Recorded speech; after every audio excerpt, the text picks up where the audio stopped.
How y'all doing again? I think at the end of my last segment there, I said we were heading into part eight. We're heading into part seven. Um, getting a little punchy. Whew.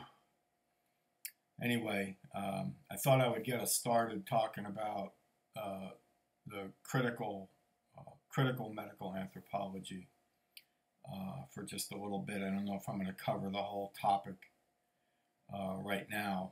I got a shipment yesterday, a delivery yesterday from the Wiggle Distillery in Pittsburgh, and as soon as they get done here, I'm gonna go fill up a glass with some ice and start celebrating Easter.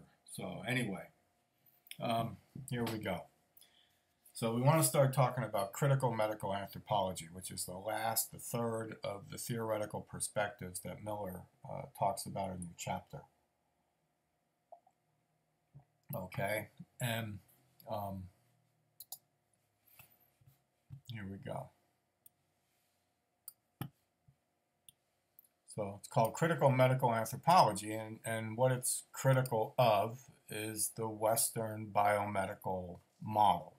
Okay, and in your book, Miller talks about two ways, and I don't think these are the only two ways, but two ways in which critical medical anthropology is critical of the Western biomedical model. One of them is its neglect of uh, structural suffering, something we can call structural suffering.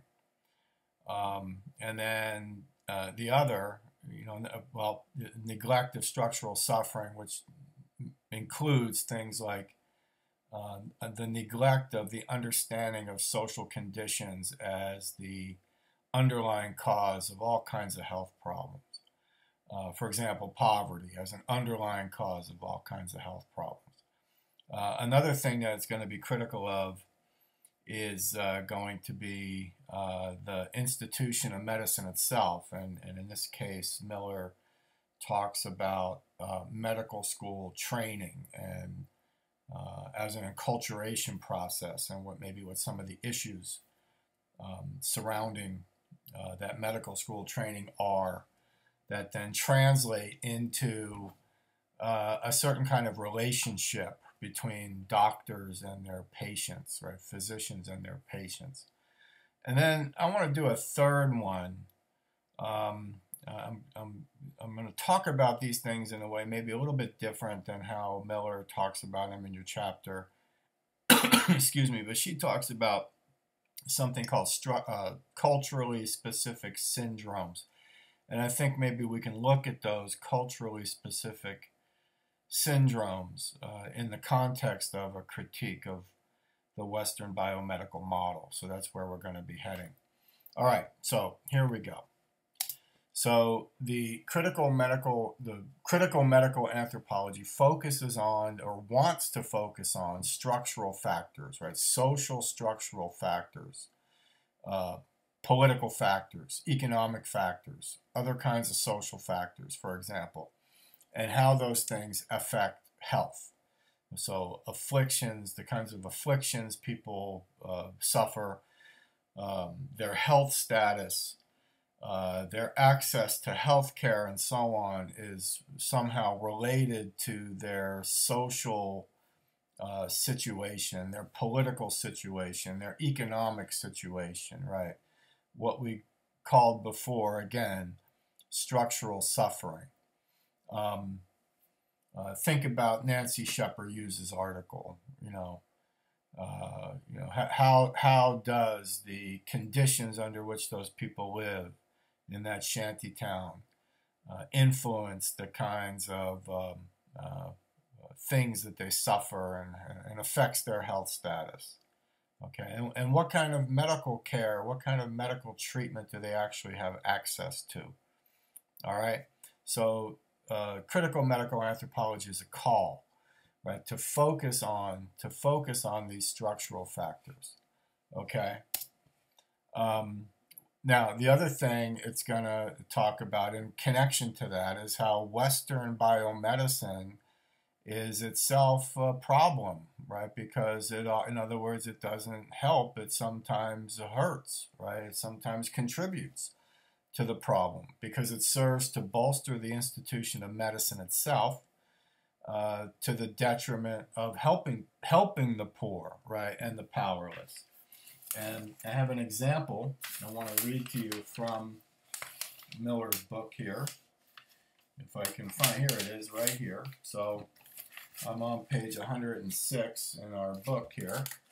And Miller says, and she's talking about that article that you read. She's talking about Nancy Shepherd Hughes, right? And here's what Barbara Miller says. She says, critical medical anthropologists describe the widespread practice of medicalization. Let's hold on to that one for a second. Describe the widespread practice of medicalization, or treating health problems caused by poverty with pills or other medical options in developing countries. I'm going to start that all again because I screwed that all up. I want you to hear this smooth, okay? So I'm going to start it all again. Here we go. Barbara Miller said, critical medical anthropologists describe the widespread practice of medicalization or treating health problems caused by poverty with pills or other medical options in developing countries. An example is Nancy Shepherd Hughes' research in Bom Jesus, northeastern Brazil. The people of Bom Jesus, poor and often unemployed, frequently experience symptoms of weakness, insomnia, and anxiety. Doctors at the local clinic gave them pills. The people were, however, hungry and malnourished. They needed food, not pills. In this case, as in many others, the medicalization of poverty serves the interests of pharmaceutical companies, not the poor. So we have this whole issue of medicalization. So the Western biomedical model can be problematic as it often serves to bolster the institution of medicine itself to the detriment of helping the poor and the powerless. And an example of that is medicalization. Okay, medicalization. Now, what medicalization refers to is how we take problems, oftentimes we take social problems, and we treat them as if they were medical problems, right? When in fact they aren't. They're social problems. They're economic problems, right? There are problems with the poverty, right, is the problem, etc. Okay, but we treat them as medical. Again, think about Nancy Shepherd Hughes' article, and think about those children, right? Think about those babies in that baby die-off, right? How do the clinics deal with it? Well, you know, the mothers come in who are themselves malnourished, their children are malnourished, and they prescribe vitamin pills. Okay, well, vitamins aren't going to help you very much if you're not, nourished, in the first place. Okay, oops, I didn't mean to do that. Okay, or children are prescribed, these children, right, who are starving and who are very, very sick are prescribed tranquilizers, right? So all that is an example of medicalization. We take what is actually a social problem. I'm being really blunt here. We take what is actually a social problem and we throw pills at it, okay? Instead of dealing with the underlying causes of the problem. And what critical medical anthropology is saying is that the Western biomedical model, right, the Western biomedical institution has a tendency to do that, to medicalize things that are really social problems. They're really things that could be solved or should be solved with social reform. Okay, everybody understand what I'm saying? That's what critical medical anthropology is really all about. Okay, at least part of it. All right. So let's move on here. Where do we go next? Where do we go next? Oh, shit, I screwed that all